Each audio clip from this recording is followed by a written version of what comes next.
Olá pessoal, que vocês tenham um ótimo.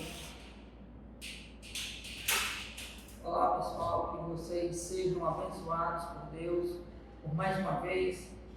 Nós estamos aqui para juntos aprendermos a nossa lição bíblica.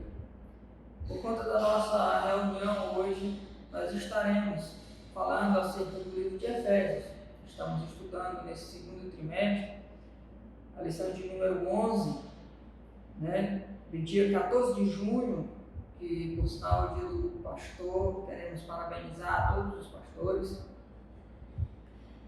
E o título da nossa lição é Os Atributos da Unidade da Fé: humildade, mansidão e longanimidade.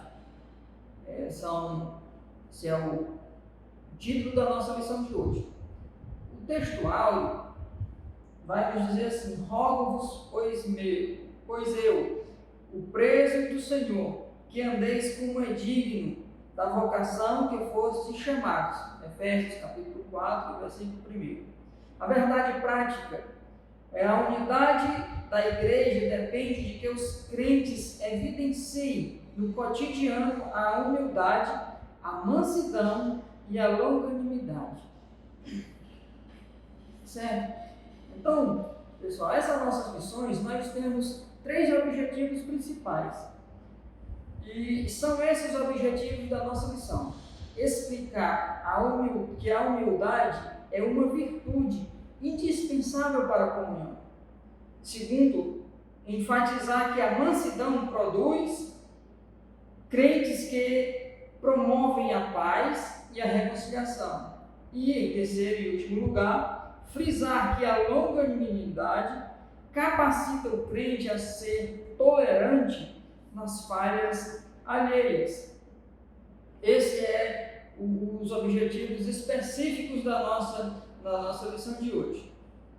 Então vamos para a nossa introdução, que nos diz o seguinte: após concluir a oração intercessória em favor da igreja e ao mesmo tempo estimular os crentes a viverem para a glória de Deus, o apóstolo Paulo passa a enfatizar a necessidade da unidade dos crentes.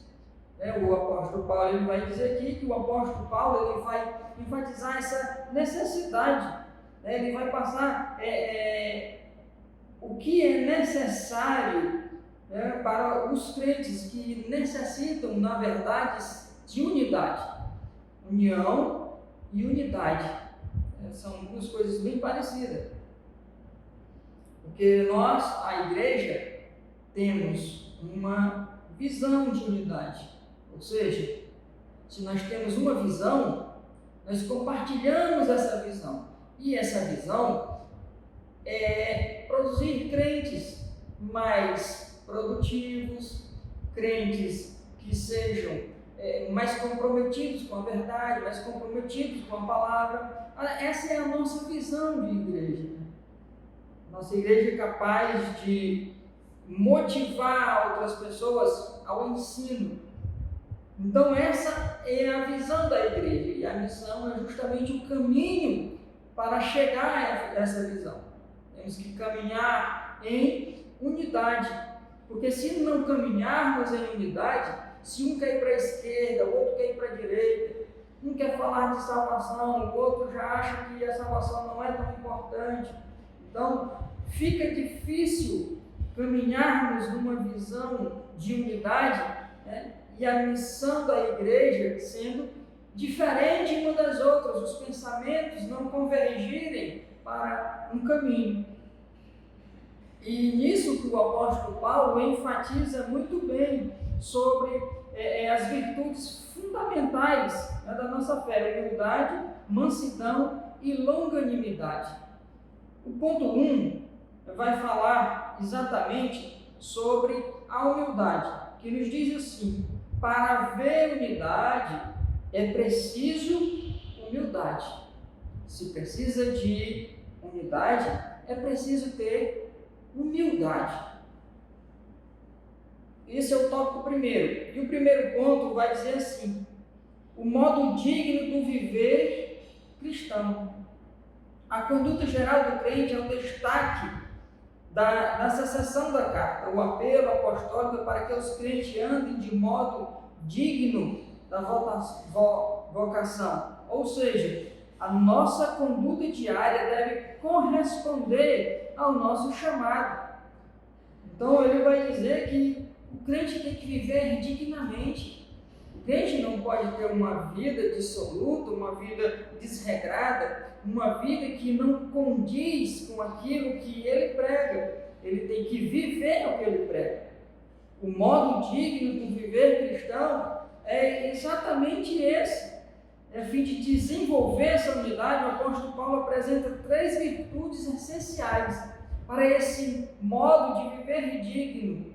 Essa unidade da igreja, ela precisa de 3 elementos básicos, indispensáveis, para que o modo de viver cristão seja vivenciado e seja visto pela comunidade no geral, a todas as pessoas, que é a humildade, a mansidão e a longanimidade.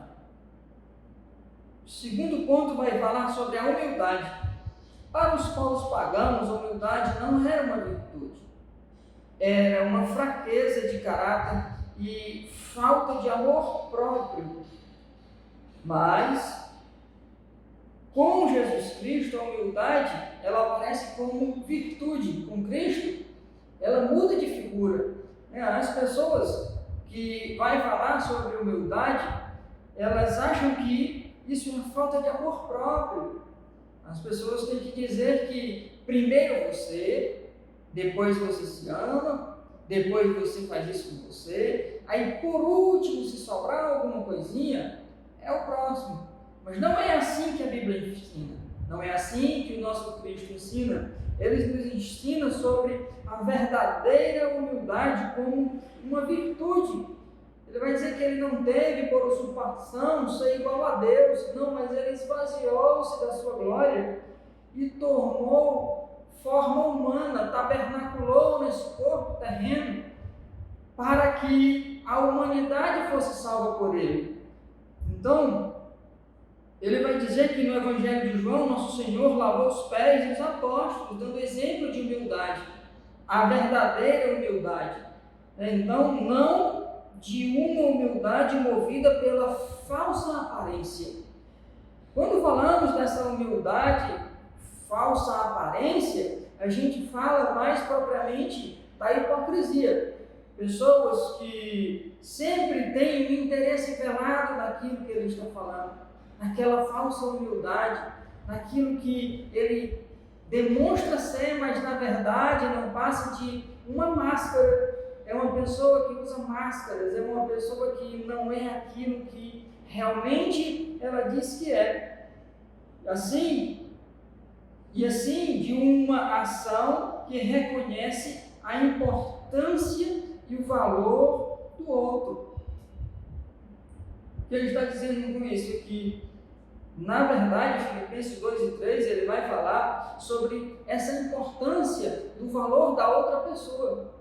Dar valor, valorizar o que é do outro, não aquilo que é propriamente seu. É alegrar-se com as vitórias do companheiro, do amigo. Alegrar-se de verdade e não com um rancor velado, dizendo que é amigo sem ser amigo.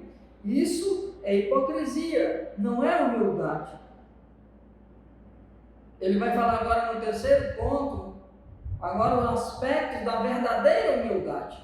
O que fica claro em Jesus, no ensino do apóstolo Paulo, é que a pessoa humilde expressa modesta em oposição ao orgulho e à arrogância.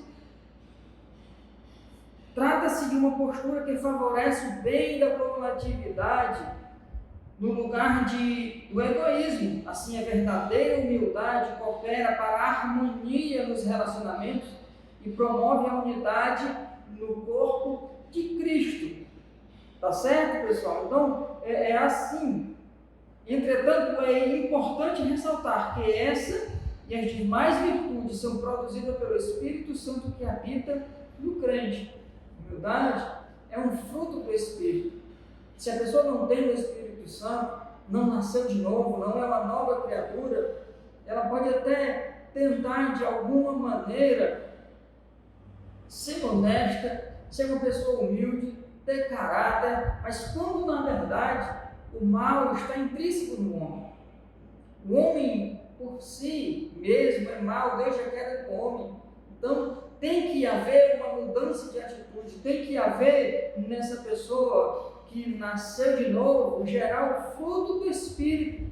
E a humildade, ela é muito importante na vida de um cristão, verdadeiramente. Por quê? Porque ele não vai olhar para si, ele vai olhar para as qualidades das pessoas. Só o Espírito Santo transforma uma pessoa que é orgulhosa, arrogante, prepotente, em uma pessoa humilde. Não é simplesmente eu querer ser e dizer que sou, quando na verdade eu sou um falso humilde. Porque a verdadeira humildade, ela é gerada quando a pessoa nasce de novo. Tá certo? Então, nós vamos para o segundo tópico. Nosso primeiro tópico foi sobre a verdadeira humildade, sobre para haver unidade é preciso haver humildade. Se é preciso haver humildade para haver unidade, também para haver essa unidade é preciso ter mansidão. A virtude da mansidão produz crentes capacitados a bem gerir os conflitos, promovendo paz e conciliação na igreja local.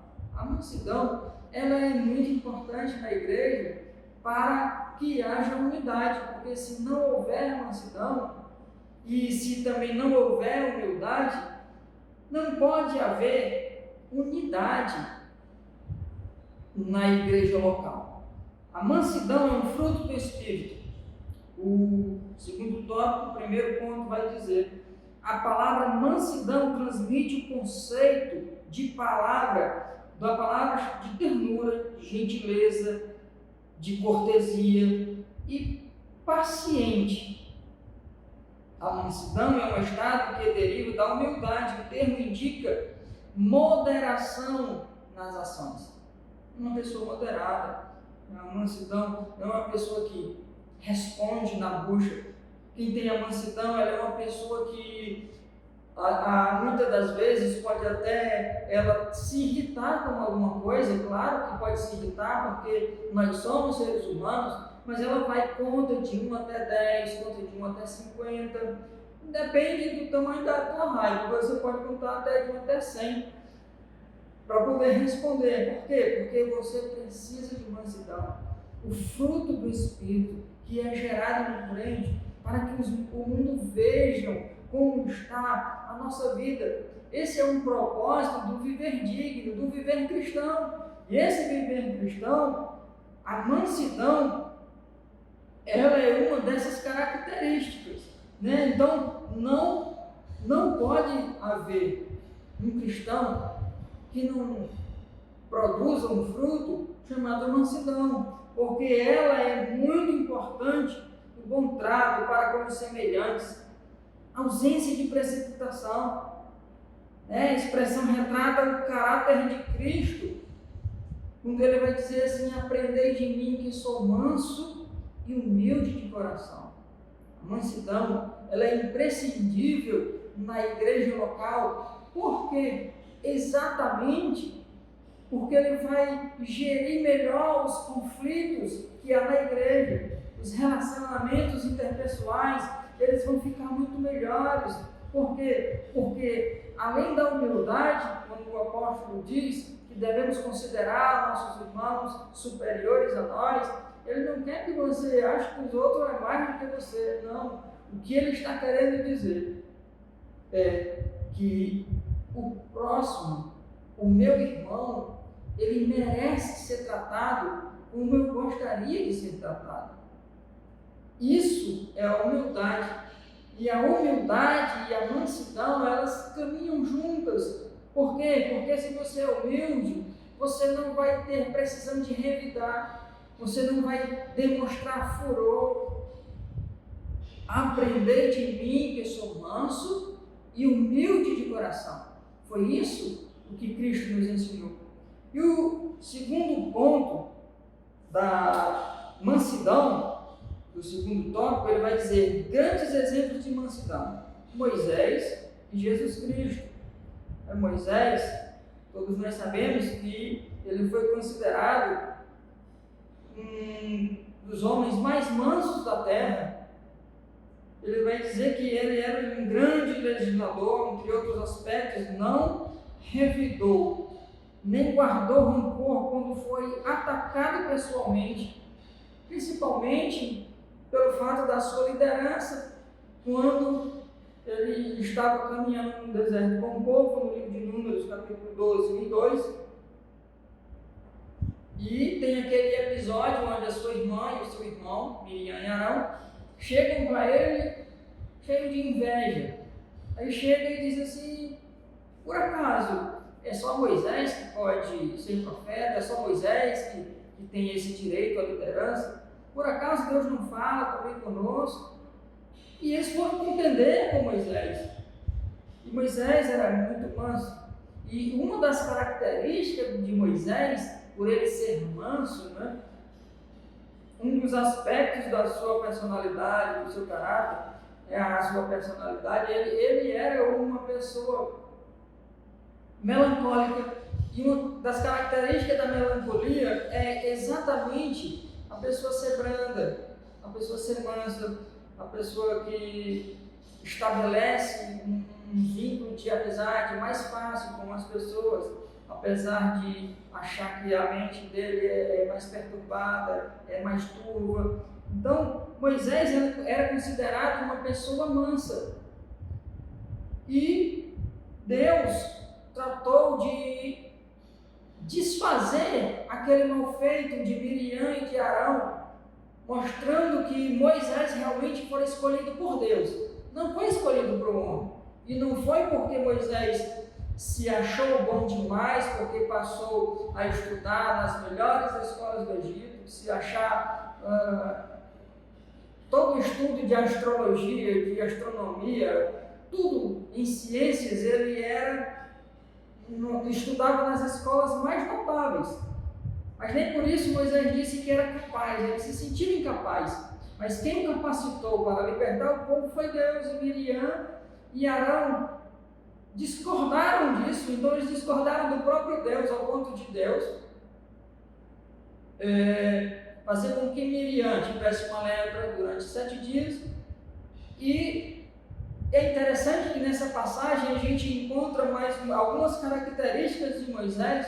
Quando ele vê Miriam, naquela situação ele vai falar com Deus e pedir misericórdia, e vai pedir a Deus pela vida da sua irmã. Aí a gente entende mais algumas virtudes de Moisés, era a misericórdia e o perdão. Ele intercedeu pela sua irmã. Então, ele não guardou rancor, ele não guardou mágoa, ele não revidou. Cristo também foi caluniado diante dos seus acusadores, dos seus algozes. Cristo ficou calado, não abriu a sua boca. Assim, temos o exemplo de mansidão diante das mais difíceis circunstâncias. Independente das circunstâncias em que estivermos vivendo, independente do calor da perseguição que nos cerca, apesar do mundo estar em atrito, em conflitos diretos com o cristão deve ser autêntico, e a mansidão de não revidar ao que é mundano, ao que nós estamos vendo nesses últimos dias. Muitos cristãos que se dizem cristãos, que não estão exercendo essa mansidão. Está vendo essa polarização na política, onde alguns são contra, outros são a favores, e nisso as pessoas soltam nas redes sociais, nas mídias, os seus pensamentos turvos, os seus pensamentos pejorativos, os seus pensamentos difamando, desfazendo de algumas pessoas que têm pensamentos contrários aos seus, mas o que nós aprendemos na Bíblia, nas Escrituras Sagradas devemos ser mansos. Os nossos algozes não podem olhar para nós e vermos inimigos, mas vermos cristãos, porque falamos de amor, porque falamos de Cristo, porque falamos de perdão, porque falamos de humildade, falamos de dar a outra face e não revidar, caminhar 2 milhas ao invés de uma, dar a sua razão para aquelas pessoas aprenderem o que é ser cristãos. A verdadeira mansidão. O terceiro ponto vai nos dizer assim: a verdadeira mansidão. Pessoas com essa virtude são disciplinadas e capacitadas a perseverar na perseguição. Então, a verdadeira mansidão, ela causa isso nas pessoas, esse desejo de não revidar, esse desejo de não ficar por causa dos maus tratos, dos sofrimentos, vai dizer que não se apressam em emitir juízo, não cedem às provocações. Essa virtude não significa fraqueza ou inferioridade, não. Quando essas polarizações políticas chegam e as pessoas jogam os seus pensamentos contrários contra a igreja, contra os cristãos, você não precisa revidar se achando superiores a elas com palavras polidas teologicamente ou de direito, não sei, mas que as suas palavras sejam palavras de mansidão. Isso não significa fraqueza ou inferioridade. Pelo contrário, indica um controle emocional, indica que você é um cristão que está vivenciando um tempo difícil, que os nervos estão à flor da pele, em que a mente está a 1000 por hora, os pensamentos que nos sobrevêm, que nos sobressaltam, nos traz solidão e sofrimento, mas mesmo diante disso, temos que ter a convicção e a certeza de que Cristo está no controle da história. A história foi escrita por Ele, e o ontem para Ele é o agora, e o futuro para Ele é hoje. Então, queridos, não significa que eu preciso revidar a tudo aquilo que as pessoas esperam de mim. Espera que revide, espera que desfaça, espera que refaça. Então, a mansidão, ele pressupõe não fraqueza, mas um espírito controlado, certo? É a presença do Espírito Santo proporcionando suavidade e domínio próprio. Então, quando as pessoas começam a falar aquilo que você acha que é contrário, você busca o Espírito Santo, busque a Deus, ore e confie que a resposta vem do Senhor. O quarto ponto, desse nosso segundo tópico, que vai falar sobre a mansidão, uma das características da igreja, da unidade da fé, que precisa ter, a mansidão pressupõe conciliação. Essa mansidão que propõe a conciliação, ela é muito importante. É interessante que ele vai dizer assim: comportamento conciliador é demonstração prática da conduta de quem possui mansidão. Ela transmite a ideia de pacificação. Ou seja, essa mansidão não é simplesmente direcionada a mim. Quando o apóstolo vai dizer assim: se depender de vocês, tenham paz com todas as pessoas da sociedade. Se depender de mim, tudo bem, mas se não depender de mim, eu estou fora. Mas aqui o que se pressupõe de mansidão e conciliação é para além daquilo do relacionamento intrapessoal, mas dos relacionamentos interpessoais. Quando eu, na minha comunidade cristã, interessante que quando Cristo estava lá no Sermão do Monte, ele subiu, viu pessoas precisando de apoio, precisando de ajuda, viu corações aflitos, viu corações contritos, mas ele viu uma classe de pessoas. E ele diz assim, Mateus 5:9, ele olhando para os corações daquela multidão e conversando com cada uma delas, ele disse: bem-aventurados os mansos, porque eles herdarão a terra. Mas ele disse algo interessante: bem-aventurados pacificadores, porque eles serão chamados filhos de Deus. Veja que interessante. Ele considera uma pessoa pacificadora como filha de Deus. Por quê? Porque Deus veio e enviou Jesus para reconciliar, para pacificar os homens consigo. Então, essas pessoas eram consideradas pacificadoras e chamadas filhas de Deus por causa dos relacionamentos interpessoais. Um irmão está lá com um amigo, está tendo contenda, está tendo conflitos de interesses, conflitos de pensamentos. Aí o pacificador chega. E Salomão diz que uma palavra dada a seu tempo é como uma maçã de ouro e uma bandeja de prata. Veja como é importante uma palavra dada no seu tempo. A pacificação, ela transmite a ideia, dessa ideia de paz entre as pessoas e harmonização.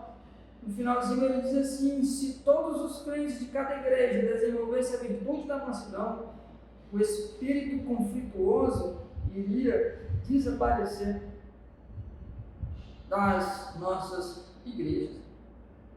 Nós iremos ter um grande avanço entre a nossa irmandade, entre a comunhão e a unidade.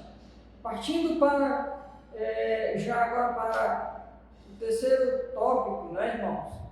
Passamos agora para o terceiro tópico que nós vamos fazer,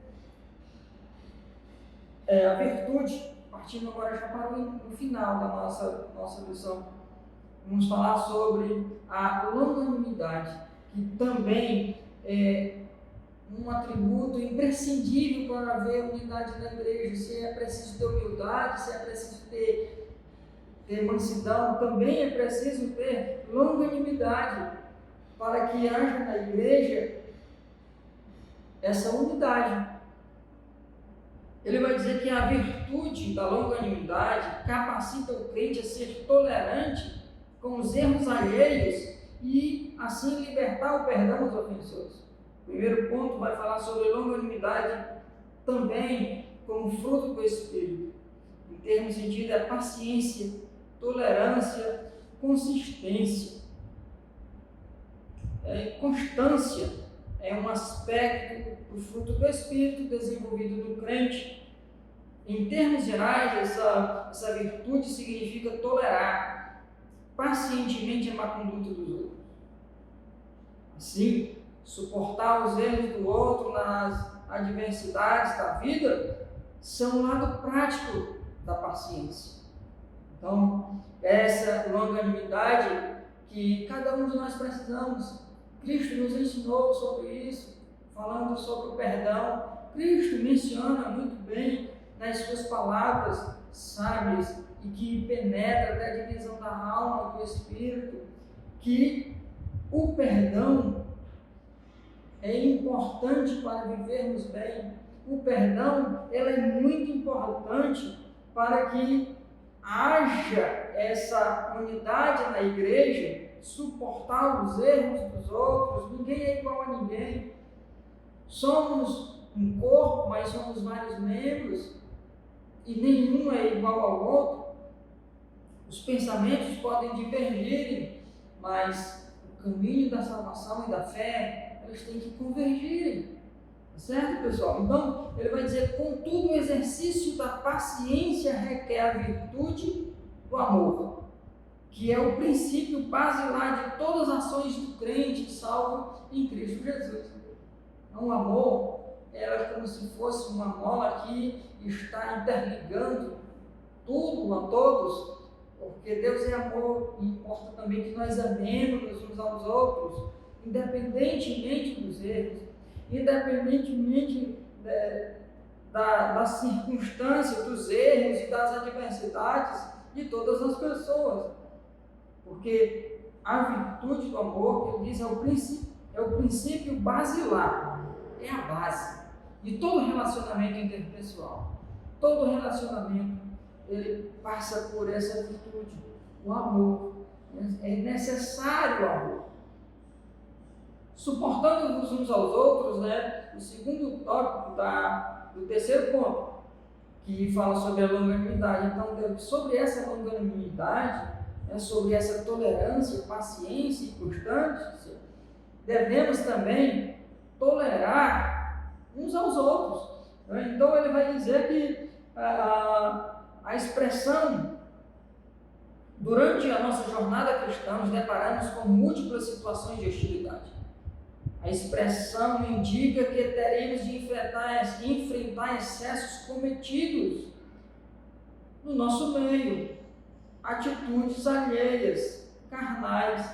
Ou seja, nós vamos encontrar na comunidade cristã pessoas de diversos tipos, de diversas características, de personalidades diferentes, temperamentos diferentes, pessoas difíceis de lidarem-se, os relacionamentos interpessoais quebrados, esfacelados. E mesmo assim, Cristo ama essas pessoas e nos ensina a amá-las também. E Ele nos ensina a suportar uns aos outros exatamente. Ele está dizendo, essas pessoas que são de relacionamentos difíceis, vocês também precisam amar essas pessoas, porque eu morri por elas também. Então suportem-se. Esses relacionamentos difíceis, existe o diálogo, existe o perdão, existe a humildade, a mansidão. Se relacionem umas com as outras, cresçam espiritualmente, para que haja uma verdadeira unidade, para que haja uma igreja saudável, para que a comunidade externa veja que a comunidade interna, a comunidade cristã, seja uma comunidade sarada e como um hospital que sara pessoas também. Não simplesmente traz aquele ferido e fica olhando como que estivesse jogado e sara-te a ti mesmo. Não, mas a igreja é uma comunidade, um hospital que também sara as pessoas feridas na alma, no corpo, na mente. Igrejas são verdadeiros hospitais, onde pessoas difíceis de se relacionar encontram a mansidão, encontram humildade, encontram perdão. Ele vai dizer qual é: tolerância e constância e paciência para essas pessoas. Então suportem-se umas às outras, tá bom, queridos? O terceiro e último tópico, para encerrarmos a nossa lição de hoje, ele vai falar sobre o perdão como premissa do amor. O amor é um atributo divino, é uma virtude altruísta. Paulo, quando ele vai falar do amor, é interessante que ele fala sobre todos os dons. Vai falando lá no versículo 10, 11, 12, aí vai falar sobre os dons espirituais. Mas aí, quando chega no final do versículo 12, para ele falar de amor, ele vai dizer assim: vocês estão, que eu estou falando com vocês algo muito interessante e importante, esse caminho que eu estou mostrando a vocês. Mas eu vou agora falar de um caminho mais excelente do que esse. Aí ele vai discorrer sobre o amor, né, no livro de Coríntios, 1 Coríntios capítulo 13, ele vai falar sobre o amor. Então, esse amor, ele vai dizer que ardentemente uns aos outros com um coração puro, que ardentemente uns aos outros com um coração puro, perdoando e sendo perdoado. Quando esse estilo de vida é adotado pelos crentes, acabam-se as disputas na igreja. Nós sabemos, queridos, estamos vivendo tempos difíceis, tempos trabalhosos, em que a igreja está inserida, está mergulhada em um caos onde a sociedade está corrompida. O mundo jaz no maligno, mas a igreja não jaz no maligno. A igreja jaz em Cristo, a igreja está mergulhada em Cristo, firmada na rocha que é Cristo, e não nos prazeres mundanos. Nós sabemos que O homem de Deus aqui vai dizer que acabariam-se as disputas na igreja quando nós colocarmos esse verdadeiro amor em prática. Mas para finalizar, eu quero dizer que nós somos apenas humanos, somos apenas pessoas com os nossos erros e as nossas imperfeições. Sabemos que isso sempre vai acontecer, porque nós somos imperfeitos, porque nós somos limitados e as nossas limitações nos faz desejar algo melhor, nos faz desejar pelos céus, anelar aquilo que é perfeito. Então, claro que nós devemos amar, é lógico que nós devemos buscar essa excelência de amor, mas que o nosso desejo seja os céus, seja Cristo. Amém? Que Deus em Cristo possa nos abençoar rica e poderosamente, queridos. Foi um prazer e quero dizer a vocês que, com esses atributos na igreja, a humildade, a mansidão e a longanimidade, a igreja vai caminhar. E assim a igreja vai sempre subsistir. A igreja vai sempre estar ligada com Deus. Então eu quero desejar a vocês um forte abraço e que a paz do Senhor esteja no coração de vocês e que a vitória é nossa em nome de Jesus. Amém.